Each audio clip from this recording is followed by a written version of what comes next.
আজকে আপনাদের রান্না করে দেখাবো ট্যাংরা মাছের বেগুন আলু দিয়ে টমেটো দিয়ে ঝাল। তো প্রথমে ট্যাংরা মাছগুলোকে কেটে নিয়ে নুন হলুদ মাখিয়ে নিয়েছি, আর লম্বা করে বেগুন আর আলু কেটে নেওয়া হয়েছে।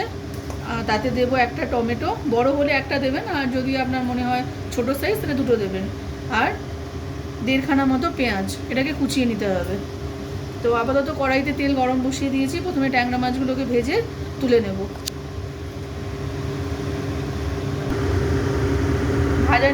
ভাজাটা হবে হালকা, খুব কড়া ফ্রাই হবে না।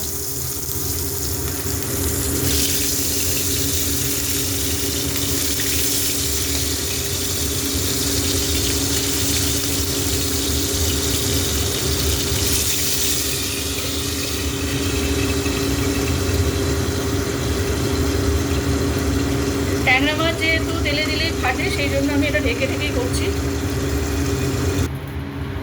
মাছগুলোকে হালকা করে ভেজে তুলে নিয়েছি। এবার কড়াইতে যেটুকুনি তেল আছে তার মধ্যে বেগুনগুলোকে একটু ভেজে তুলে নেব।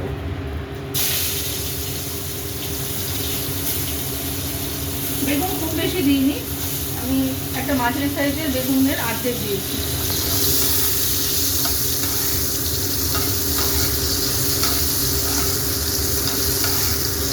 একটু হালকা লালচে করে বেগুনগুলোকে ভেজে তুলে নেব।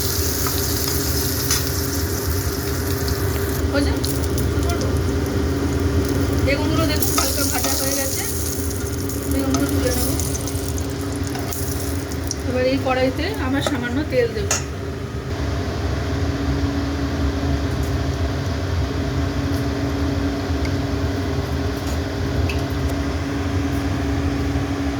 তেলের মধ্যে দিয়ে দেবো জিরে, শুকনো লঙ্কা আর তেজপাতা ফোড়ন।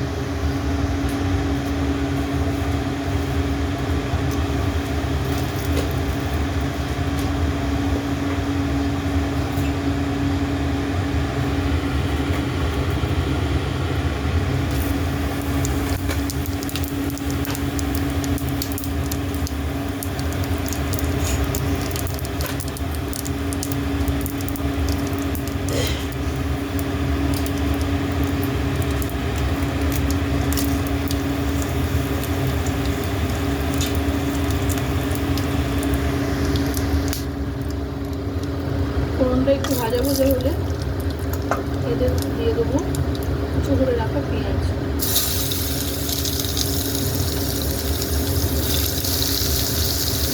পেঁয়াজটাকে হালকা করে নাড়াচাড়া করে একটু ভাজা ভাজা করে নেব।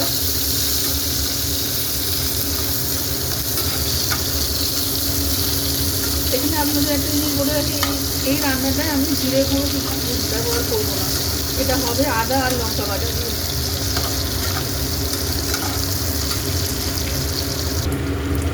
এবার এর মধ্যে দিয়ে দিলাম কুচো করে রাখা টমেটো।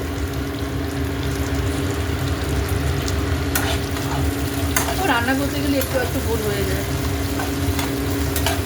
তো টমেটোটাকে একটু ভাজা ভাজা করবো। এবার এর মধ্যে আপনারা দিয়ে দেবেন পরিমাণ মতো নুন, হলুদ, লঙ্কা গুঁড়ো আর সামান্য আদা বাটা দিয়েছি। দেখুন 1 চামচ মতো আদা বাটা। এবার দেব স্বাদ মতো নুন।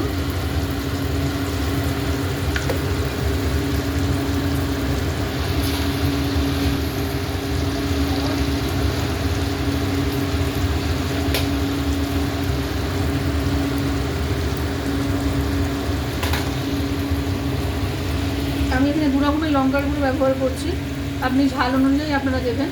এতে একটু ঝাল লঙ্কার গুঁড়ো দিলাম, আর রঙটা সুন্দর হওয়ার জন্য সামান্য পরিমাণ কাশ্মীরি লঙ্কার গুঁড়ো।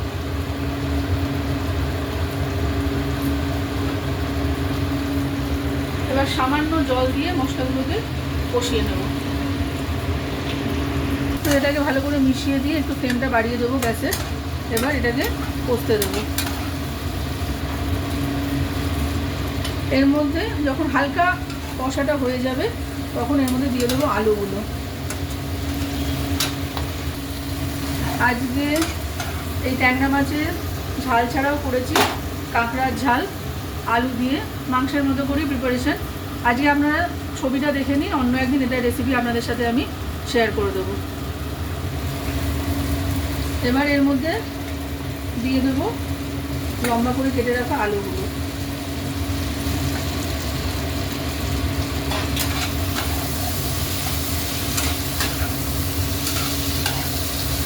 এগুলোকে নাড়াচাড়া করে ভালো করে কষিয়ে নেব। এটা মিশিয়ে দিয়ে কড়াইটা চাপা দিয়ে ফ্লেমটা একটু হালকা করে দেবেন। থেকে তেল ছেড়ে গেছে, মশলা থেকে তেল ছেড়ে গেছে। এবার এর মধ্যে পরিমাণ মতো জল দিয়ে দেবো, যাতে আলু আর মাছটা সেদ্ধ হয়ে যায়। জিনিসটা খুব বেশি ঝোল হবে না। এবার এর মধ্যে দিয়ে দেবো ভেজে রাখা মাছ আর বেগুন।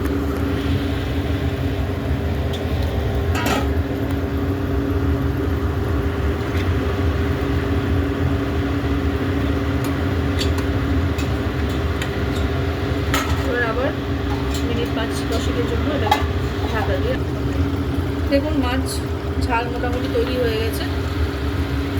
ঝোলটা এরকমই রাখবেন, বা আপনারা যদি একটু শুকনো খেতে চান তো একটু শুকিয়ে দিতে পারেন। এবার এর উপরে আমি দিয়ে দেবো ধনেপাতা কুচি।